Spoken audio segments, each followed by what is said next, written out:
തേടി വന്നു. ദോഷിയാമെന്നെയും നാഥാ തേടി വന്നു. ദോഷിയാമെന്നെയും നാഥാ.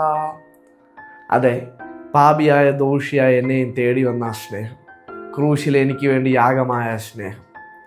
പക്ഷെ താൻ സ്നേഹിച്ച തൻ്റെ ജനം തന്നെ തള്ളിപ്പറയുകയും ബർണ്ണബാസിനെ മതിയെന്നും പറഞ്ഞു.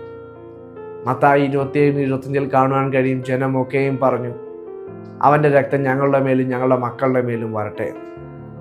യേശുവിൻ്റെ മരണത്തിൻ്റെ ഉത്തരവാദിത്വം ഏറ്റെടുക്കുകയാണെന്ന് അവർ കരുതി. ഇതിലൂടെ തങ്ങളുടെ മേലും തങ്ങളുടെ തലമുറകളുടെ മേലും അവർ ശാപത്തെ ചൊല്ലി. എന്നാൽ ദൈവത്തിൻ്റെ വീണ്ടെടുപ്പ് പദ്ധതിയിൽ ശിക്ഷാവിധി എന്നത് രക്ഷയുടെ മാർഗമായി മാറി. അവർ നിരസിച്ച ആ രക്തം വിശ്വസിക്കുന്ന എല്ലാവരെയും രക്ഷിക്കുകയും ശുദ്ധീകരിക്കുകയും ചെയ്യുന്ന രക്തമായി മാറി.